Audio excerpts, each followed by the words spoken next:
Dr. Miller, I believe we have some recognitions.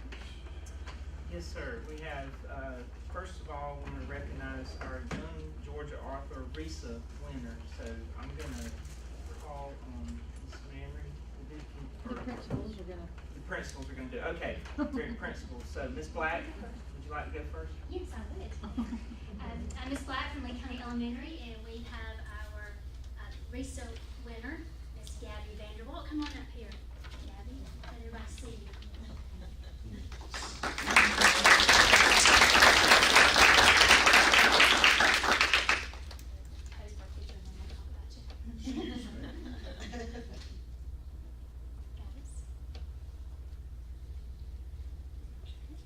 Ms. Vanderwalt wrote a piece called "What a Bath," and it was about her hair being washed, and it was from the point of view of her hair.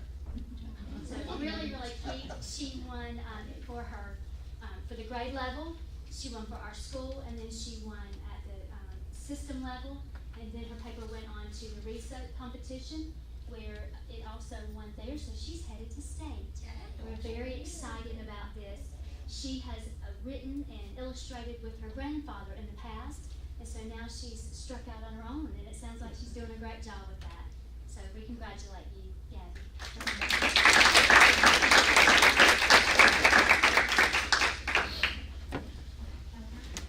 I don't know where y'all want us to stand, but this is Malachi Casey, and I'm Beth Green. I'm the assistant principal at the high school, and I know that Dr. Hancock was supposed to be the one, but I asked her particularly if I could present this, because I taught this young man in middle school, and I absolutely love him. And this is Malachi Casey, and he wrote a poem called "From Grace," and I gave you all a copy of it. It is probably the most magnificent piece I have ever had a kid write. He did a wonderful job with it. He won for the school, and he won for the system, and he won for our RISA district, and so now his piece is going to state as well. And when I had him in the 8th grade, he told me then he wanted to write a book. And so he would give me parts of it, ask me to critique it, and I did, and I probably gave him more feedback than he really wanted, but that's okay. But he has just he does such a great job. He's on our journalism staff, he works with the yearbook, and he is just really, really very talented. So I know that he's going to go places with his writing. So this is Malachi Casey.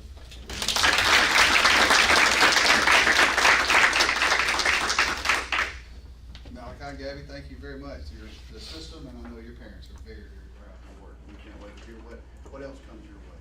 Thank you. Congratulations. All right. That is a really. Yes, sir. All right. You have the minutes from the March 11th board meeting. What is the pleasure of the board? Move that we approve the minutes. We have a motion and a second. Is there any discussion about those minutes? Hearing none, all those in favor, let it be known by saying aye. Aye. The opposition passes 5-0. Financial report, you have that from the March meeting as well. What is the pleasure of the board? Have a motion and a second. Is there any discussion? Hearing none, all those in favor, let it be known by saying aye. Aye. Any opposition? Passes 5-0.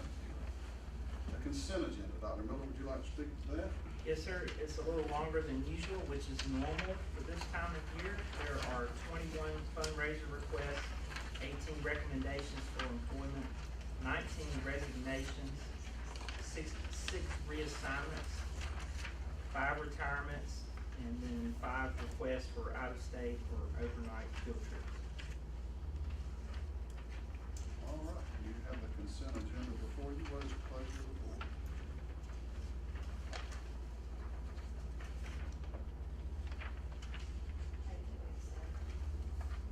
Have a motion, is there a second? Second. Is there any discussion? Hearing none, all those in favor, let it be known by saying aye.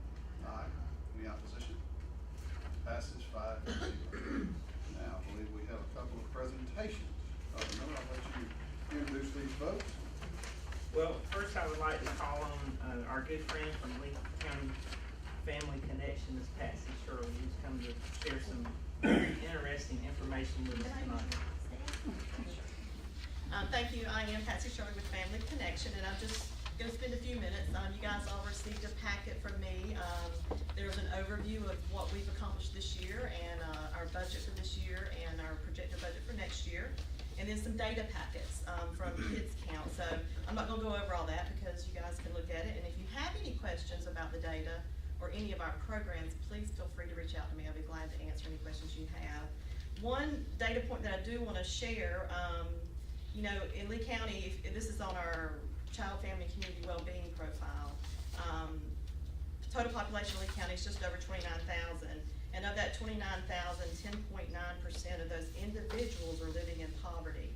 And I wanna point out that in Georgia, 15.1% of individuals are living in poverty, so we're not that far away from the state average, you know, and I know that the face of our community is changing. I know that, you know, our economic development situation, our economically disadvantaged families, those numbers continue to increase.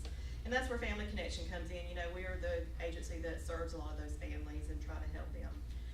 The one thing I want to focus on today is our literacy coalition that we've been working on. Literally, the school system is one of our 5 foundation partners. Early literacy, because we have a room full of educators, so they all know this, I'm gonna be redundant, but it's so critical in today's time.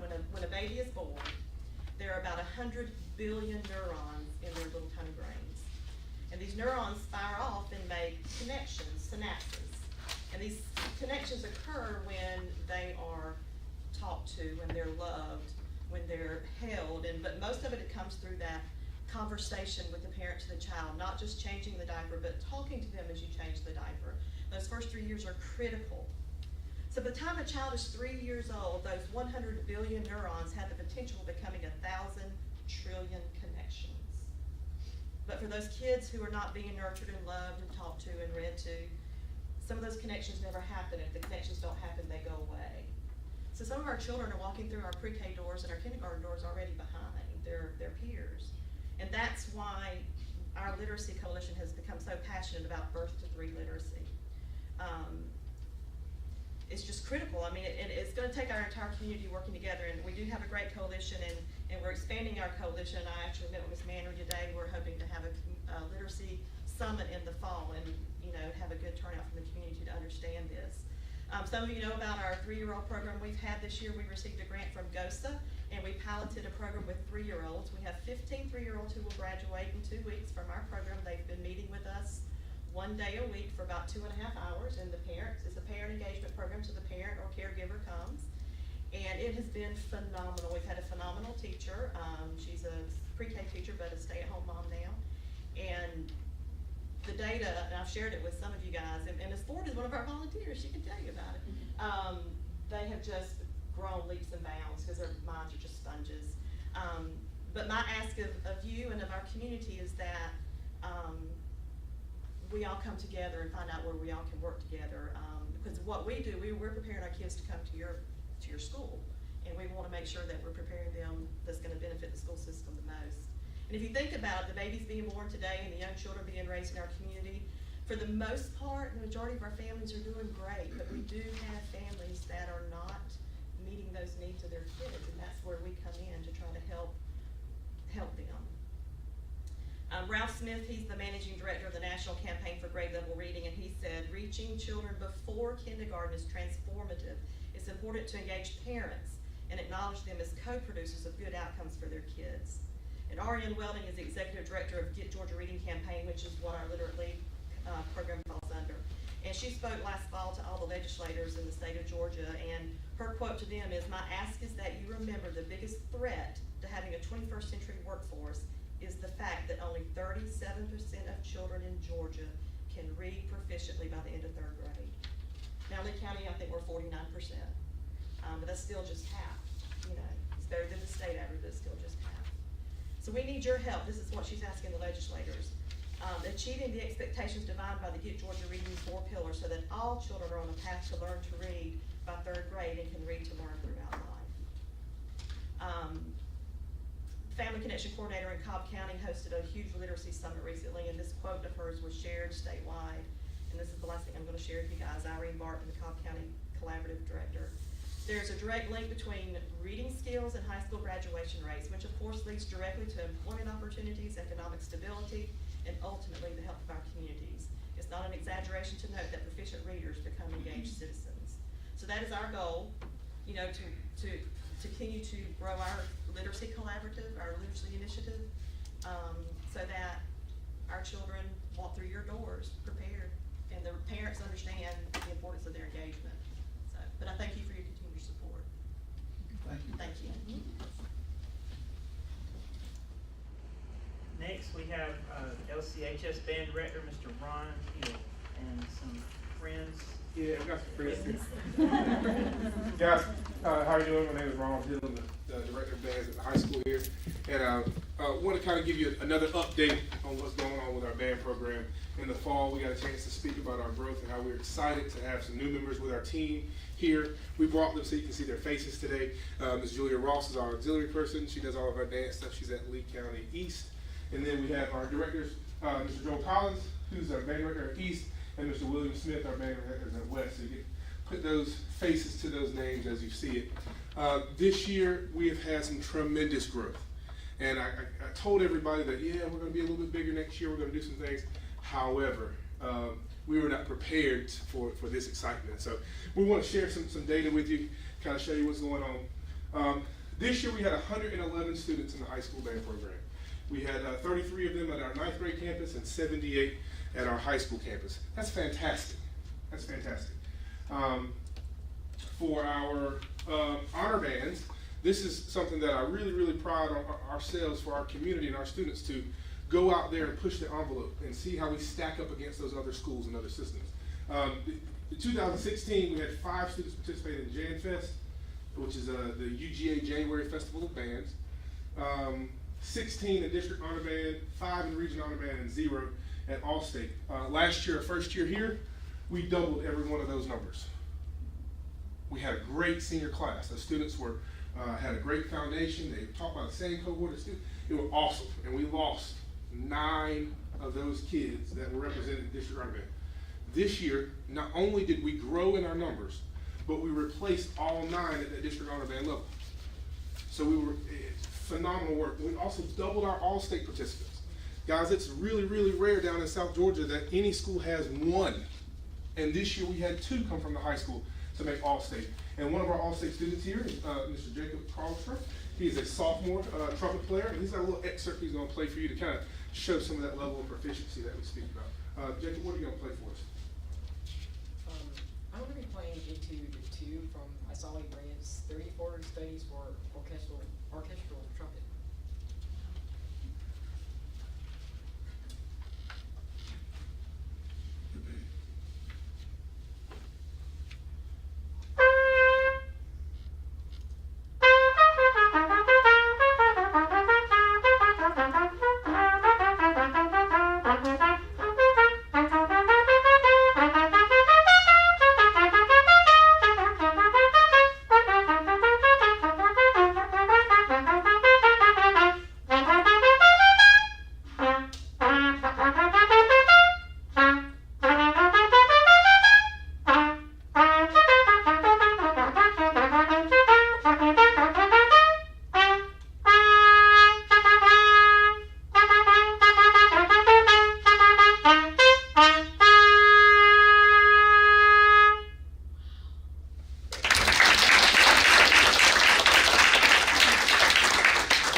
And has actually made the All-State Honor Band for the last 3 years, sitting first chair, second chair, fifth chair. Jacob, what time do you get up in the mornings?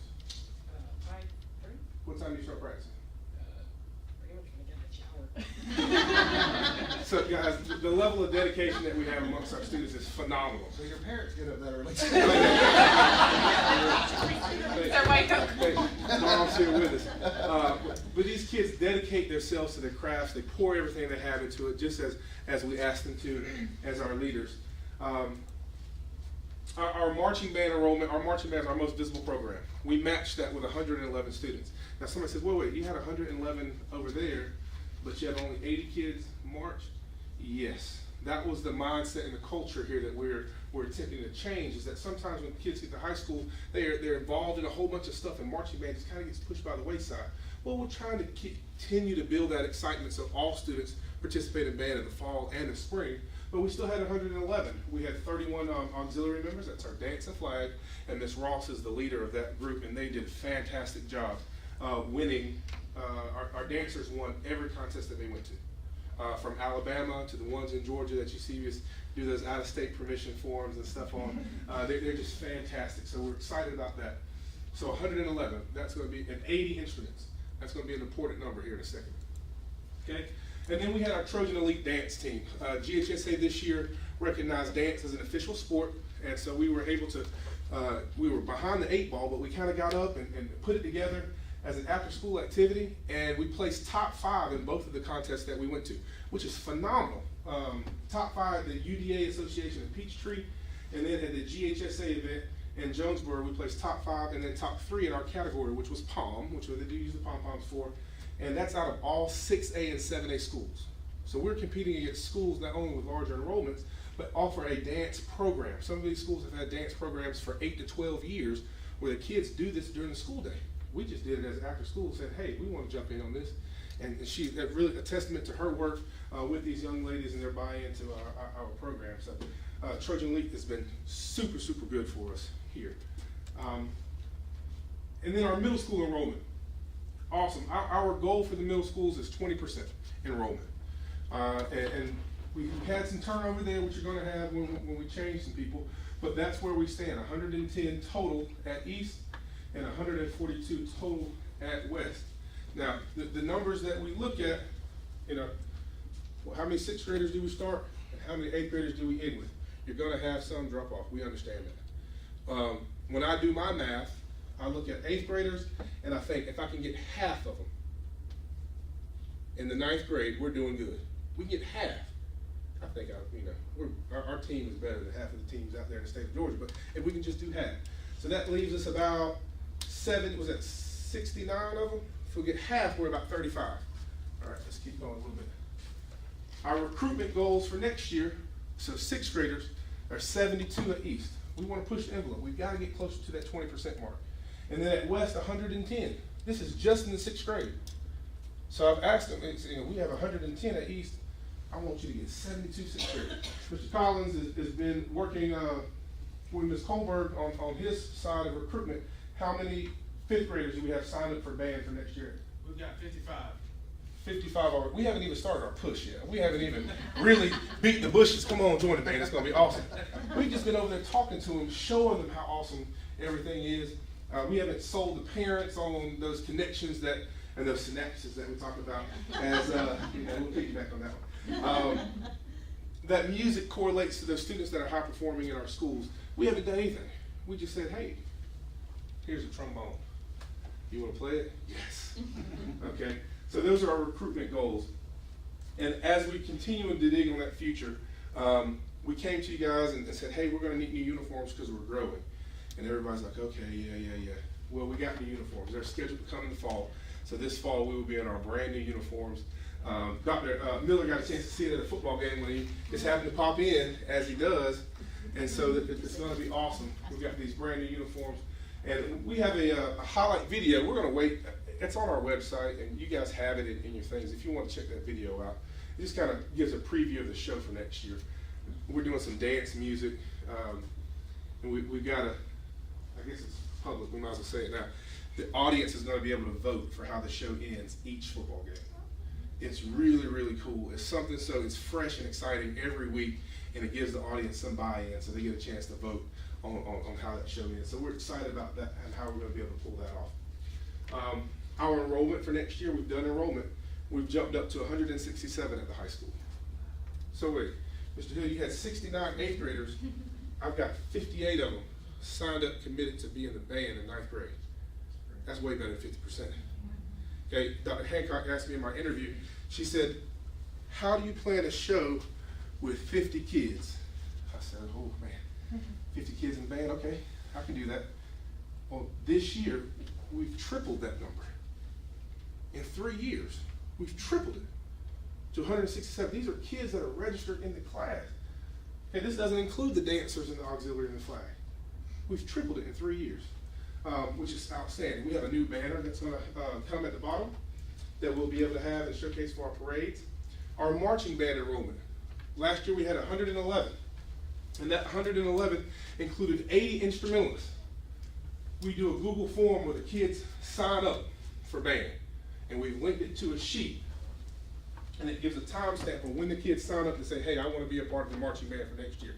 This is how we know how many instruments to design the show for. We had 146 responses. Some people did it twice. They were that excited. They were that excited. Well, one little boy, he did it in third period when I told him about it. His mama got it, so she did it for him too. And so I had to make sure I got all my deletions out of there.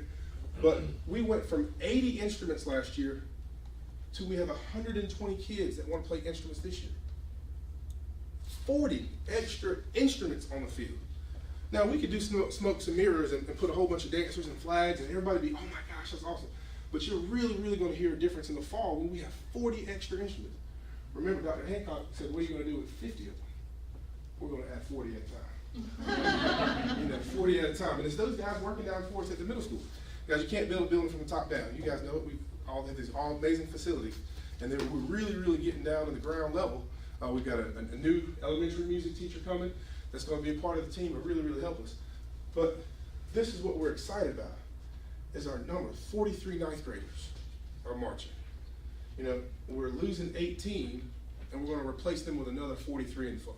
So we bought 175 uniforms.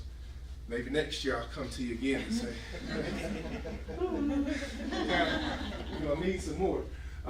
The interesting thing that we have right here is our percussion. I said, hey, we've got to figure out some kids that want to play drums. I've never been anywhere where kids don't want to play drums. This year our drum line consisted of 2 percussionists.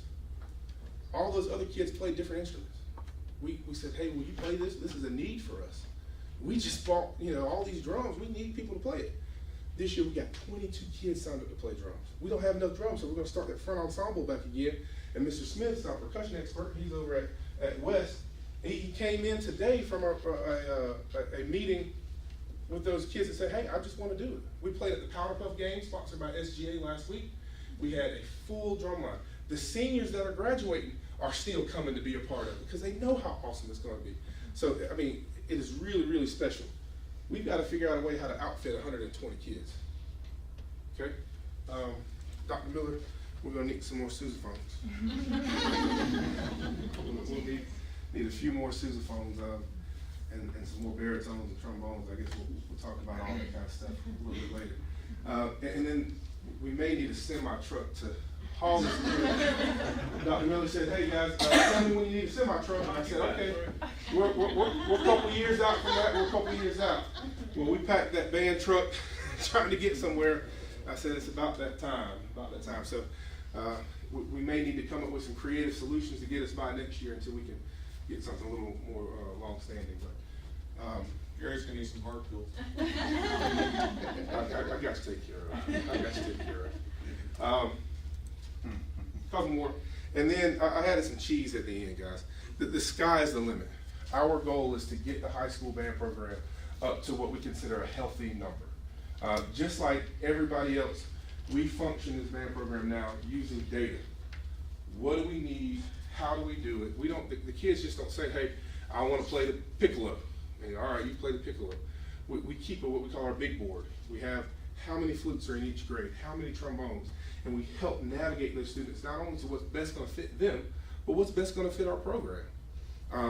We know that 10% of the high school enrollment is what is considered a healthy high school band program. That 10% from us is hopefully over 180, and we're at 167. So we've come a long way, but we still got some ways to go. Our goal for every ninth grade class from this point forward, I get one more, starting with the 6th graders, is going to be 80 ninth graders. If we do 80 ninth graders 4 years in a row, we can do the math, 300 kids in the band program. Okay, that's how Lowndes does it. That's how those big band programs like the Heritage High Schools up there, that's how they do it. It's using numbers, and it's pushing and loving on these kids. And that's what I told these guys when they got here, you gotta love them. If you love them, they'll do anything they want to for you. They'll run through a wall. I said, I need you to learn a trumpet piece to come play in front of the board. He said, yes, sir. you know, because we care about them, we want them to be successful, and we're doing that. We've got several that are applying for scholarships for this year for music. Our last year senior class, we had 5 of them go to college for music. 5 of them receive scholarship monies for music. So I tell them all the time, it's not just in athletics. I went to Valdosta State, and Chris Hatcher was a football coach there. I actually played football up under his son, his father. But every Saturday for that first year, he said, "Hill, why don't you come play football for me?" I told him, if you can match my scholarship for music, I'll do it. How much is your scholarship for music? I told him, he said, all right, okay. Next week, Hill, why don't you come play football? If you can, I'm not even asking you to beat it, just match it. I can't do that quite yet. Okay, we were able to get our school paid for. We got a check, a document at the end of the football season, at the end of the basketball season, and those programs just can't do it. And I'm thankful now because probably our quality of life is a little bit better. Yeah, I'm a little bit large guy, and I'm out there walking in the mornings. Y'all see me that follow me.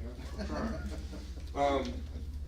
But you know, football has a lifespan, and those guys eat it up real quick. And we're just trying to give our students an opportunity to be involved in that excitement about Friday night. And a lot of them, it's the band. It's the band. They can be cheerleaders, they can be dancers, they can do this. A lot of them just need a home, and we're opening our arms and saying, let this be your home. Come do it with us. We've got a trip to San Antonio, which we're excited about. Thank you. The big thing about that, it's last year it was viewed by 8 million people, and what we're doing is building our parade resume so we can apply to the Rose Bowl and apply to some of those big Macy's Day parades when you have to have, where have you gone, what have you done?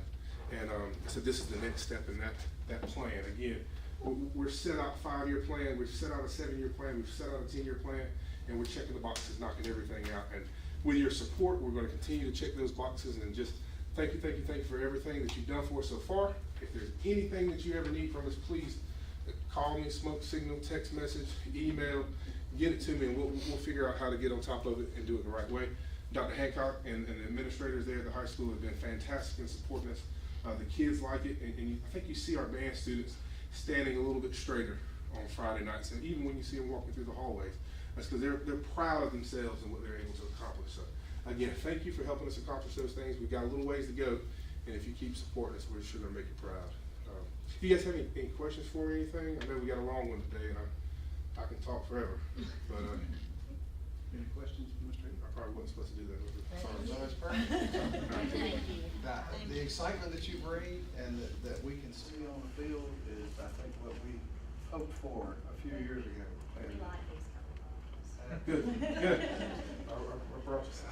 thank you for everything you're doing. Guys, thank you again. Yes, sir. Thanks, guys. All right. Miller, your report. Well, first I'd like to call your attention to the SPLOST report for this month. The board has these numbers.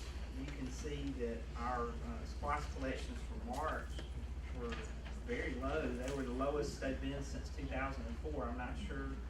Any What? idea, any report from Who the put- state? And yet the tax revenue is way, way up for the state this year. I read the other day. Have no idea.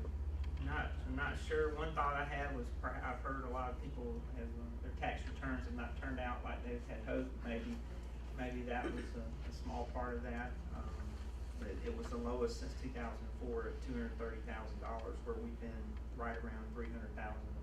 So that's hopefully that trend will not continue. Next, if you have food service report, and had a lot going on there. We celebrated Dr. Seuss's birthday with green eggs and ham, and though it's not aesthetically pleasing, it does taste good. I can assure you that, and I'm happy to report that all 8 schools had a perfect score on their health inspections. Very proud about it. And did you know that Lee County's free and reduced lunch population is currently at 52.28%, which is higher than where we typically are. Normally we're in the mid-40s. That has grown over the years, and we continue to see that trending upward. But currently where we are is related to the impact of Hurricane Michael, where several families applied for benefits related to the storm damage, and so that's bumped us up. Those benefits will run out in September, and we'll return to our typical, in the mid-40s range. I think that's an indicator of what Patsy was talking about earlier. I mean, you said 18% of our population is below the poverty line. 10.9 in the county. 10.9. And the state is 15.1. And that equates to, on average, 44% free and reduced lunches in our system. So they give you an indication as to how demographics are changing and how it impacts this particular budget significantly. And we do know that the numbers would probably be higher as students age and go through the system. The paperwork is not returned as frequently at the high school level as we see it at lower levels. So we do feel like that number is probably higher than where it is. But compared to our Southwest Georgia area, we're still at very, very low compared to the systems around. In technology, you can see that we had our number of requests, those were handled, and our technology staff does a great job of taking care of issues or problems. Maintenance, several projects have been completed. You have some pictures there. A lot of these maintenance projects were related to Hurricane Michael, and we're just now having those brought to completion, including patching a roof at the softball field concession area, and installation of some new netting and coverings related to both softball and baseball that were damaged by the hurricane. Those are ongoing, as well as a numerous other projects you have pictures and information on. In transportation, did you know that our bus drivers complete an illegal passing survey? Each driver has a survey from the state of Georgia to report incidents where cars or vehicles pass them illegally. And this data goes to the state and is also sent on nationally so that can be tracked. Of course, just remind everyone to pay close attention to the buses as they're out delivering our students and picking them up. This could be a dangerous time, and we want people in Lee County to do a good job of this, but we have to make sure we're mindful. You know, there was a school not far from here that had a terrible tragedy earlier this year related to that, and we appreciate all our drivers in Lee County do as well, especially our bus drivers. And under student health, there were about 6,000, just under 6,000 clinic visits last month, and those are about evenly divided between visits for medication purposes and then visits due to illness or injury. All right, any questions about the Medicare's report? We'll move on to discussion and action items. We are going to enter into executive session, and we will take up several things when we come back, but it may be a few minutes before we come back. Ms. Lee? I move that we go into executive session to discuss and deliberate upon the appointment, employment, compensation, hiring, disciplinary action, or dismissal, or periodic evaluation or rating of a public officer or employee, or to interview applicants for the position of superintendent. Have a motion, is there a second? All those in favor, let me know by